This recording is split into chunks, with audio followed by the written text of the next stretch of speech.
उन्होंने ये स्टेटमेंट दिया है कि ये चिंता का विषय है, धर्म परिवर्तन के मामले लगातार बढ़ रहे हैं। बहरहाल आगे बढ़ते हैं, छत्तीसगढ़ का रुख कर लेते हैं। छत्तीसगढ़ के कथित शराब घोटाला केस में बड़ा दावा किया गया है। ईडी की ओर से दायर चार्जशीट में कई दावे किए गए।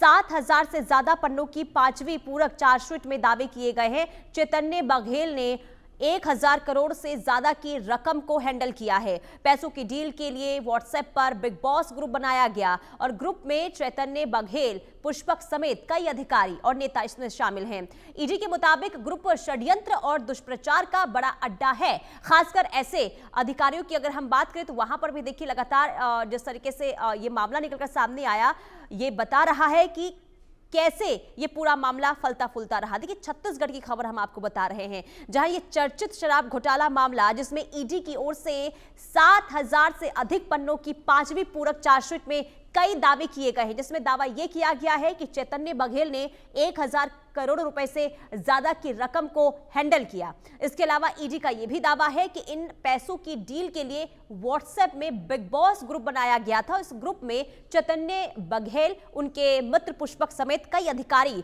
और नेता इसमें शामिल थे। व्हाट्सएप में चैतन्य ने कब किसे कॉल किया, कितनी देर बाद बात की, सिंडिकेट से जुड़े अन्य लोगों को कैसे पैसे की डील उससे किया करते थे, आरोप पत्र में इसका भी स्क्रीनशॉट लगाया गया था।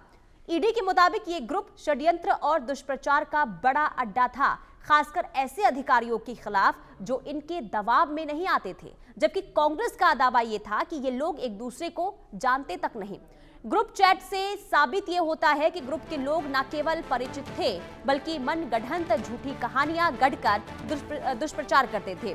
वरिष्ठ अधिकारी जैसे अनिल टुटेजा और इसके अलावा अरुणपति त्रिपाठी, सौम्या चौरसिया, अनवर ढेबर, कवासी लखमा और चैतन्य बघेल और उनके मित्र पुष्पक आदि ठेकेदार या फिर इसके अलावा अगर हम बात करें डिस्टिलरी मालिक के साथ मिलकर अवैध कमीशन वसूली और इसके अलावा नकली एनकाउंटेड शराब बेचने का जो पूरा तंत्र चल रहा था, इसमें ये लोग चला रहे थे। ईडी ने स्पष्ट रूप से कह दिया है कि किस तरह ये लोग षड्यंत्र रचते थे और एक विवादित आईपीएस की प्रसिद्धि कल्पनाओं पर आधारित डायरी को भी अपने एक हथियार के रूप में इन लोगों ने इस्तेमाल किया था। ईडी की पूछताछ में दुर्ग भिलाई के शराब कारोबारी लक्ष्मी नारायण उर्फ पप्पू बंसल ने पूछताछ में बड़ा खुलासा किया है कि लक्ष्मी नारायण ने स्वीकार किया कि उन्होंने और चैतन्य ने मिलकर 1,000 करोड़ रुपए से ज्यादा कैश को मैनेज किया है।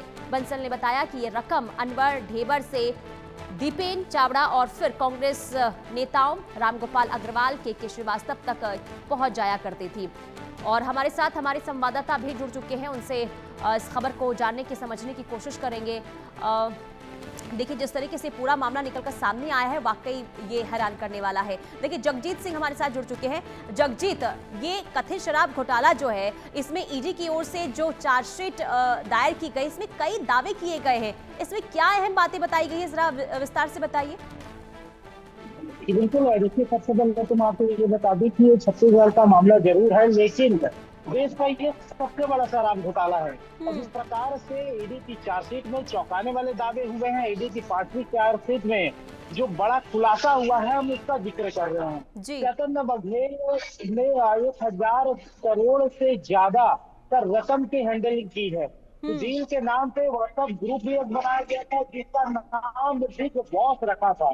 और जिस प्रकार से ग्रुप में नेता, अफसर और उनके तमाम जिस काम को करते रहे, उन मित्र को उस पूरे ग्रुप में शामिल किया गया था।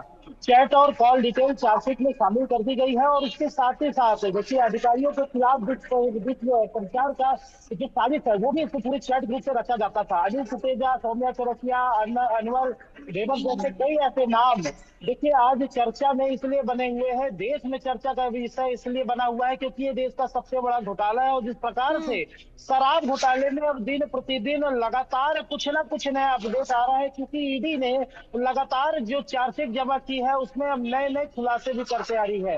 नकली व अकाउंट शराब बेचने का पूरा तंत्र संचालित करते थे। विवादित जो आईपीएस की डायरी का भी इस्तेमाल इस हथियार की तरह इसमें किया गया है। कारोबारी पप्पू बंसल ने भी माना है कि 1,000 करोड़ कैश मैनेज किया गया है। तो देखिए, जो जिस तरीके से ईडी लगातार पूछताछ कर रही है, पूछताछ करते करते लोगों से जिस तरीके के जवाब आ रहे हैं, उन सभी चीज को चार्जशीट में जारी करते जा रही है, चार्जशीट में शामिल करते जा रही है। 3 महीने में ही 136 करोड़ रुपए मिले थे। बंसल ने ये खुलासा किया था। रकम अनवर ढेबर से कांग्रेस नेताओं तक पहुंचाई जाती थी। क्योंकि इस प्रकार के देखिए, छत्तीसगढ़ का ये शराब घोटाला जो अब सिर्फ छत्तीसगढ़ की बात रही है, पूरे देश में इसकी चर्चा हो रही है। ईडी की चार्जशीट से ये पूरा जो बड़ा खुलासा हो रहा है, जिस तरीके से व्हाट्सएप ग्रुप बनाया जा रहा है, बिग बॉस इसका नाम रखा गया था, अब ये तमाम चीज न्यायालय में पेश हो रही है। न्यायालय इस पे क्या कदम लेता है, आगे क्या होने वाला है, ये तो जरूर देखे जाने वाली बात है। लेकिन इसमें अगर अपडेट की अगर मैं बात करूं, तो सीएम जो पूर्व सीएम है भूपेश बघेल ने अपने बेटे चैतन्य बघेल की अग्रिम जमानत याचिका लगाई है। रायपुर जिला न्यायालय में अग्रिम जमानत याचिका लगाई है इन्होंने। बिलासपुर हाईकोर्ट से देखिए, मैं बता दूं कि जो इनकी याचिका थी, अग्रिम जमानत याचिका, वो खारिज हो गई थी। तो उसके बाद वहां से लोअर कोर्ट में जाने को कहा गया था। तो यूडब्ल्यू की गिरफ्तारी से बचने के लिए ये पूरी याचिका लगाई है। मामले में आज रायपुर में ये पूरी सुनवाई भी होने जा रही है। तो लगातार देखिए, जिस प्रकार से पूरे बड़े मामले पे छत्तीसगढ़ की निगाह तो है, पूरे देश की निगाह है आपकी, आखिर किस तरीके से इस पूरे कार्य का निष्पादन किया जाता था, इस पूरे बड़े घोटाले को आखिर किस तरीके से अंजाम दिया जाता। जी ठीक है, बहुत शुक्रिया जगजीत तमाम जानकारी के लिए। कुल मिलाकर देखिए, अब चैतन्य